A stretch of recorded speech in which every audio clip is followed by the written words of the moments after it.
Assalamualaikum warahmatullahi wabarakatuh. Perkenalkan, nama saya Nurayla Sania dari kelas 8 GK Pancasila. Di sini saya akan menjelaskan mengenai kebudayaan daerah yang ada di daerahku, yaitu Religi Sunan Derajat. Sunan Derajat adalah salah satu sunan dari 9 Sunan Wali Songo.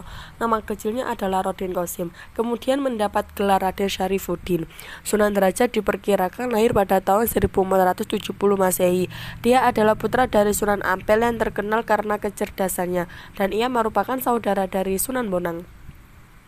Setelah menguasai ajaran Islam, ia menyebarkan agama Islam di Desa Derajat sebagai tanah perdikan di Kecamatan Paciran. Di sana, ia mendirikan pesantren Dalem Dhuwur. Tempat ini diberikan oleh Kerajaan Demak. Ia diberi gelar Sunan Mayang Madu oleh Raden Patah pada tahun skala 1442 atau 1520 Masehi. Makam Sunan Derajat dapat ditempuh dari Surabaya maupun Tuban lewat jalan raya. Dari kota Lamongan dapat ditempuh 50 menit dengan kendaraan pribadi.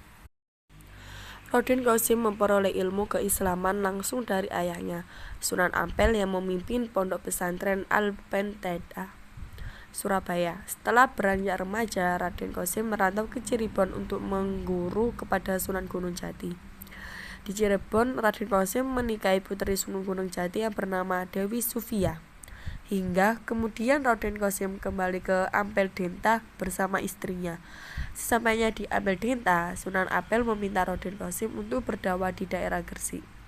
Raden Qasim menuruti perintah ayahnya, meneruskan perjalanan menuju Gresik. Ia menetap di desa Banjarwati dan disambut baik oleh sesepuh kampung yang bernama Kiai Mayang Madu dan Mbah Banjaran. Di desa Banjarwati, Raden Qasim dinikahkan dengan putri Kiai Mayang Madu yang bernama Nyai Kemuning. Di wilayah yang bernama Jelak, daerah yang memiliki medan lebih tinggi dari tempat lainnya di desa Banjarwati, Raden Qasim mendirikan surau dan mengajar penduduk setempat. Kendati tergolong bangsawan, ia amat dekat dengan rakyat. Jiwa sosialnya tinggi serta mengutamakan kesejahteraan penduduk. Agus Sunyoto menjelaskan bahwa ajaran Islam yang didakwakan Raden Qasim ini menekankan pada etos kerja keras dan empati berupa kedermawanan, sikap tanggung rasa, saling peduli, pengentasan kemiskinan, gotong royong, dan solidaritas sosial.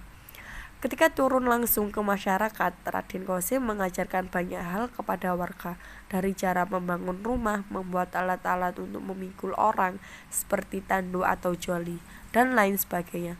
Pada akhirnya, Raden Qasim dijadikan imam pelindung oleh penduduk di Pendukuhan Derajat. Sejak itulah Raden Qasim mulai dikenal dengan nama Sunan Derajat. Sunan Derajat ini diperkirakan lahir pada 1470 Masehi. Ia ternyata merupakan wali songo yang mempunyai banyak nama, yaitu Sunan Mahmud, Sunan Mayang Madu, Sunan Muria, Raden Imam, dan Maulana Hasyim. Sunan Derajat terkenal sebagai wali yang memiliki jiwa sosial yang tinggi. Ia ahli dalam mengelola ekonomi dan mempunyai bekal ilmu pertanian serta agama. Ia datang ke desa Banjaranyar Paciran, kemudian ia mendatangi pesisir Lamongan yang gersang bernama Desa Jelak yang masih menganut agama Hindu dan Buddha. Di desa inilah Sunan Derajat membangun mushola untuk beribadah dan mengajarkan agama Islam.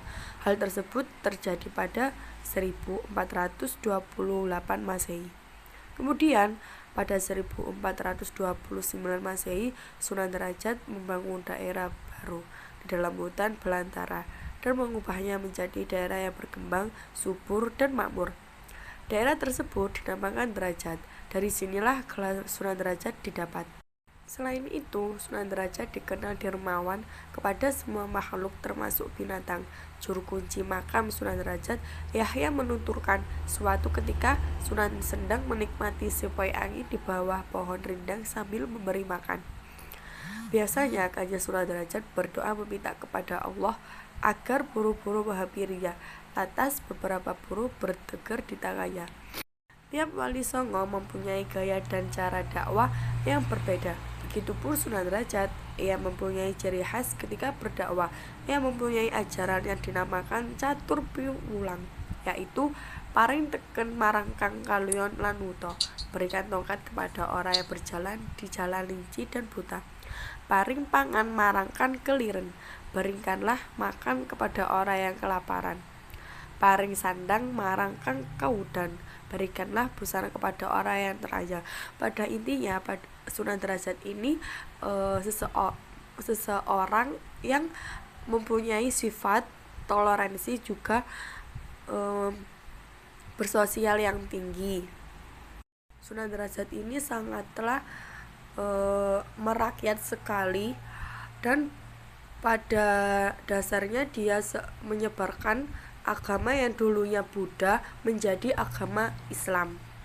Sunan Derajat menggunakan media lain untuk berdakwah, yaitu kesenian seperti menciptakan tembang pangkur, dan alat yang digunakan adalah gamelan bernama Singo Mengkok. Sekarang gamelan tersebut menjadi salah satu koleksi Museum Sunan Derajat. Dalam upayanya untuk memberantas kemiskinan, Sunan Derajat adalah orang yang menjadi pelopor orang-orang kaya dan bangsawan untuk berinfak, bersedekah, dan berzakat sesuai dengan ajaran agama Islam.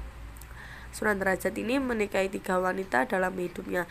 Istri pertamanya merupakan putri dari Sunan Gunung Jati, Sufiah. Kemudian ketika tinggal di Derajat, ia menikahi wanita bernama Kemuning. Setelah itu, Sunan Derajat memperistri putri Adipati Kediri, Renaya Chandrasekar. Sunan Derajat ini mempunyai jiwa Pancasila yang bertoleransi kepada masyarakat, juga bersosial kepada masyarakat.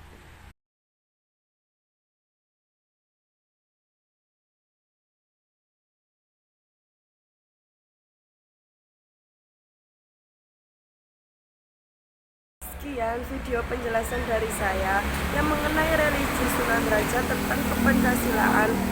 Apabila ada tutur kata yang kurang berkenan, saya memohon maaf sebesar-besarnya. Akhirul kalam, wassalamualaikum warahmatullahi wabarakatuh.